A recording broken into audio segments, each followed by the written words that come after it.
We're able to live because of the hard work of our farmers. I insist to my soon-to-be father-in-law, but my words fall on deaf ears. He mocks farming as a job that's not profitable. He even laughs, challenging me to show him the life of a farmer. Fine, let him see my family farm. He'll regret his words soon enough. My name is Henry. I used to work in sales, but when my dad's health deteriorated, I took over the family farm. I'm the second son, but my elder brother moved overseas for work. That left me as the only one to continue the family business. I have a sweet and strong-willed fiancé.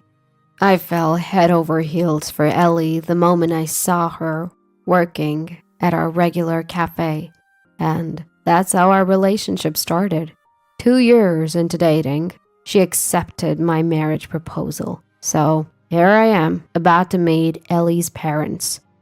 Gosh, I'm nervous, I mutter, looking up at the luxurious high-rise where Ellie's parents live.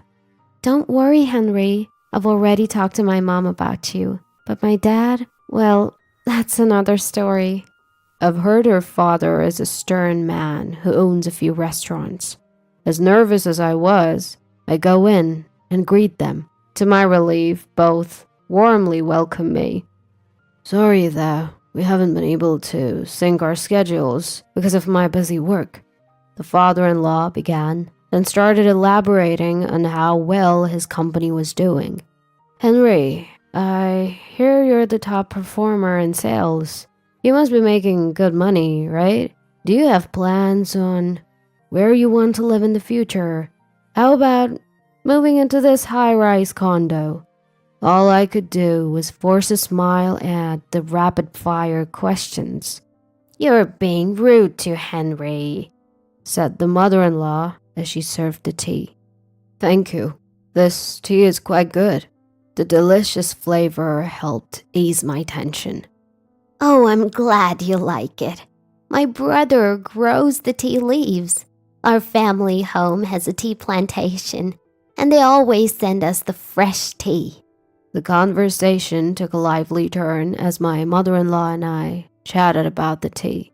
My father-in-law then huffed and said, "A tea plantation, how antiquated. Few households drink tea these days. I wonder when your family home will go out of business." His disparaging remark about her family home left my mother-in-law looking downcast. I had heard somewhere that tea plantations aren't as profitable as they used to be. It's labor-intensive work that requires skill and, above all, manpower. Still, seeing my mother-in-law so disheartened, I couldn't keep my mouth shut. We owe our livelihood to the farmers who work hard to produce our food. We're able to live thanks to the people who grow crops. The same is true for tea. I'm sure many people find comfort in the delicious taste of this tea. At my words, my father-in-law scowled. I seemed to have put him in a bad mood. The timing couldn't have been worse, but I took a deep breath and blurted out, I've decided to quit my job and take over the family farm. I've decided to protect the land that's been passed down through the generations. Ellie has accepted this, so please, support us in the future. The moment I announced that I had taken over the farm, my father-in-law's face turned red with anger. A farmer? I agreed to meet you because you were the top-performing sales guy. Ellie, did you lie to me? My father-in-law, his face filled with anger, turned to Ellie. I've tried to talk to you about this many times, but you were too busy. Besides, Mom supports our decision, Ellie said, sighing. She must have known it would come to this. Upon hearing that I had switched from my job to farming, my father-in-law's attitude changed dramatically. It was a parade of prejudice against farmers. How dare a poor person living in an old house talk about getting married? It's embarrassing to tell people that my daughter's husband is a farmer and so on. When asked what I was growing, I answered mainly cherry tomatoes, and he exclaimed, Cherry tomatoes? They don't seem to make much money and there's no future in them. Of course, we're growing more than just tomatoes. I tried to explain, but my father-in-law cut me off and started laughing. Growing a variety of vegetables is proof that you're not making a profit. He dismissed whatever I said. My father-in-law started a restaurant business at a young age and was successful, so he's particular about profits. Although I've just taken over the farm, I've certainly been considering profits. But as I tried to discuss this, my father-in-law shook his head dismissively. He didn't expect much from me. I'd like to see what life as a farmer is like. Is your house a shack? Are your parents wearing overalls and straw hats while working? Maybe I should meet them next time. I was getting angry at him making fun of my house and parents, but the one who protested angrily was Ellie. I can't believe you're making fun of farmers. I'm ashamed to be your daughter. At Ellie's words, my father-in-law was enraged and slapped her on the cheek. My mother-in-law was angry that he had raised his hand against her daughter. Ellie, with tears from the pain, turned the situation into complete chaos. You're living in this high-rise condo thanks to me. Be grateful. I don't care who a daughter like you marries. I took Ellie, who was sobbing, and left my in-laws' house. I couldn't forgive my father-in-law for making fun of farming and for hitting Ellie. Hello, it's Henry. I'll be bringing my fiancée and her parents next time. I called my father and reported every word of my father-in-law's remarks. He runs restaurants, doesn't he? What's the name of it? He asked, so I told him my father-in-law's name and the name of the restaurants he runs. I have an idea, so wait for me. I asked what he meant by an idea, but he said he was still uncertain and hung up the phone. After a while, my father called back. After hearing from my father, I immediately went to meet some people. Later, Ellie and I went to greet my mother-in-law again. She apologized for my father-in-law's arrogant attitude. He had apparently become arrogant since his restaurant business took off. He moved into a high-rise condo to show off to people around him and began to look down on those who earned less than him. It was a daily occurrence for him to ridicule her family's tea farm. His affairs with women were not hidden, and he did as he pleased, according to my mother-in-law. She said she endured it all for her daughter. I don't want to cause trouble for Ellie and Henry by getting a divorce. My mother-in-law is a kind person who thinks of Ellie and me. Don't worry about us. Please think of your own happiness. When I said that, she thanked me and smiled. I want to help my brother who inherited our family's tea farm. I don't want to see the farm that has been handed down for generations go out of business. You reminded me of the importance of tea farm, Henry. So I'm going to divorce him and go back to my parents' home. It seemed that my mother-in-law's resolution is already made. The day came when I took my in-laws to my parents' home. After getting off the airplane, we drove for another hour. There were vast fields and farms around us. I can't believe there are houses where people live in such a rural area. My father-in-law spat out in the car. Ellie and my mother-in-law obviously looked uncomfortable, but patient, probably because he could say he wanted to go home if a quarrel started here. I'm looking forward to see the life of a farmer. Is the toilet outside or something? My father-in-law ridiculed my home, laughing uproariously. You'll see when we get there. After driving a while, we saw a large gate and high walls. I'm back. I brought everyone with me. When I spoke to the intercom, the gate opened automatically. What a grand gate! Oh, and the garden is so beautiful! Ellie followed me, cheerfully praising the scenery. We leave the garden to a gardener, but It's an English garden, so it's called. Because of my parents who love Europe, there were many of my mother's favorite roses planted. My mother-in-law entered the garden and happily sniffed the scent of the roses. My father-in-law grumbled that it was a bad taste garden. Please, this way. There's a large building beyond the large garden. That is my family home. The brick-built house has 12 rooms and living, dining, kitchen. It's quite spacious. In front of the entrance, there are 2 luxury cars and 3 off-road motorcycles parked. All the land around our house is our own farmland. My in-laws and Ellie were all agape. My parents greeted us at the entrance. Looking at my father-in-law, they showed a smile. Of course, they are not wearing overalls. When I entered the living room, there were relatives and some people gathered. Not only my parents, but everyone was dressed in suits. My father-in-law, insisting that formal attire is unnecessary when meeting farmers, had come in his usual attire of a t-shirt and jeans. Because my mother-in-law, Ellie, and I were dressed relatively formally, he stood out significantly. Hello. Perhaps feeling out of place? My father-in-law said in a small voice, looking down in embarrassment. My father introduced them to the relatives. This is Ellie, Henry's fiancée, and these are Ellie's parents. It seems like Ellie's father has quite a prejudice against farmers. Were you surprised to see that our home was not a shabby hut? The gaze the relatives cast upon my father-in-law was cold. It seemed that my father-in-law had told everyone the story I had told him. No, I mean, that's not... As my father-in-law stammered, several men stepped forward.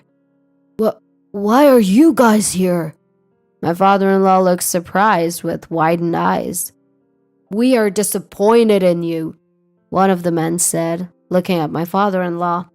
These men were organic farmers who were actually supplying vegetables to the restaurants my father-in-law runs. Hearing the name of the store, my father made connections and contacted these farmers.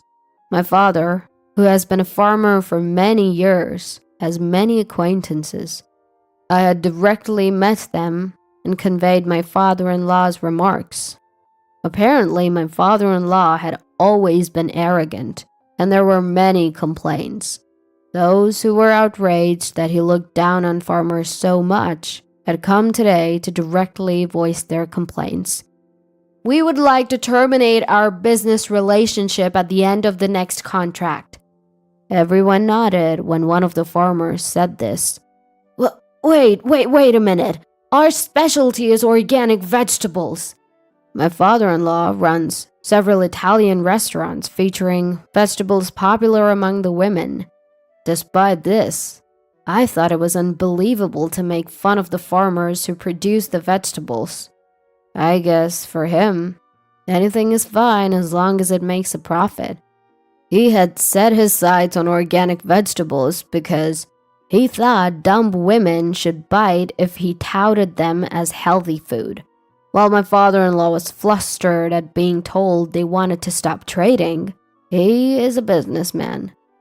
He seemed to think that the farmers would also be in trouble if the contract ends. Are you sure about this? You're gonna lose your income, you know. Perhaps he regained his composure and began to threaten, acting high and mighty. Don't worry about that, I interjected, anticipating that my father-in-law would say something like this.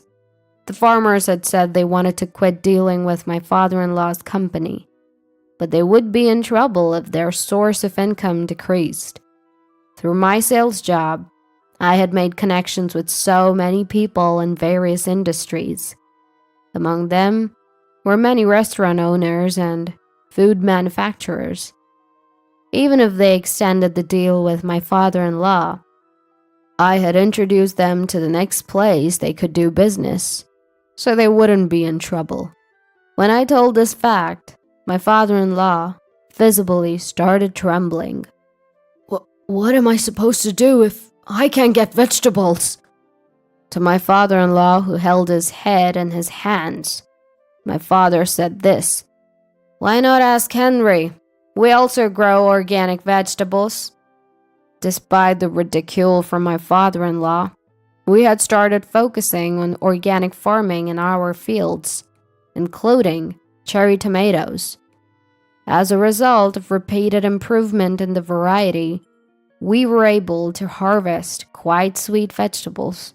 We even had several invitations from companies wanting to contract with us. My father-in-law quickly turned to me, but I just smiled and said, "Of course, we refuse to do business." He slumped his shoulders and fell silent. Next to the quietened father-in-law, my mother-in-law and our parents were having a lively conversation. "When I bring the fresh tea from my hometown next time," my mother-in-law declared, as my parents were thrilled. In the car on the way back, my father-in-law exploded in anger. "How dare you cancel the deal? Do you want my business to go bankrupt?" He was shouting from the back seat. Frankly, I couldn't care less about what happens to his restaurants. "And you, as my wife, not even defending me. This is why I hate country women." Perhaps because I was completely ignoring him, his anger turned towards my mother-in-law. "Sure, you prefer city women, right? Your current favorite is Mary, isn't it?" When my mother-in-law calmly started talking, the car fell silent. "Henry paid to hire a detective. You didn't hide it at all, so the evidence was easy to obtain. Please take care of the divorce documents and the alimony payments." My father-in-law turned pale at her words. "Divorce? What are you saying? How do you plan to survive without my earnings?" She told him she planned to work on the tea farm her brother inherited after the divorce. Then my father-in-law smirked and said, "Isn't that tea farm on the verge of bankruptcy? Fine, I'll divorce you. It's better to live with a young woman than an aging wife." Then, no one spoke a word, and a heavy silence filled the car. When we arrived at the airport, not wanting to be together any longer, my father-in-law headed towards the gate alone. Ellie, looking at her father's back, muttered sadly, "To think such a man as my father." "I think your father will definitely regret his choice," I said, pulling Ellie's shoulder towards me. A few days later, my in-laws' divorce was finalized. Due to the evidence of his affair, he was fully liable. He seemed to have nearly forced my mother-in-law, saying, "I'll give you money, just leave." Ellie and I were angry when we heard the story, but my mother-in-law was laughing, saying it was okay since she got a lot of money. $50,000 in alimony from my father-in-law, and $15,000 in alimony from his mistress. She plans to use this money to revive the tea farm. While my father-in-law was enjoying himself at his high-rise condo with his mistress, her husband barged in, turning the place into a battlefield. Yes, my father-in-law's mistress was a married woman. We had known that when we had the detective investigate, so we thought it wouldn't end well. My father-in-law, who was also being sued for alimony by his mistress's husband, must have learned his lesson about women. Even after that, it seems like he's still living alone in his high-rise condo. His bad reputation spread among the farmers, and the number of farms willing to do business with him drastically decreased. That led him to close his branches, which were centered around organic vegetables. Perhaps feeling lonely, I heard that letters from my father-in-law occasionally arrive at my mother-in-law's parents' house. The content is pathetic, asking her to come back because he's lonely. At first, my mother-in-law was reading the letters, but Now she says she just throws them away without opening them. Once he called, she cut him off, saying, "If you're lonely, why don't you move out of the high rise?" We laughed when we heard that from her. We don't know whether he couldn't stand living alone in a large room or whether his business went under and he couldn't afford to live in the high rise anymore. But we heard that he moved to a small apartment. I've been extremely busy since I took over the farm, but having Ellie with me is a big support. She probably never thought she'd become a farmer's wife when we were dating. Yet, she came with me without a word of complaint, so I have nothing but gratitude for her. I think I like farming. It must be my mom's blood. Ellie, laughing, is adorable. A year later, we had our wedding. It was a grand ceremony, but my father-in-law was not there. He must be sad that he couldn't attend his only daughter's wedding.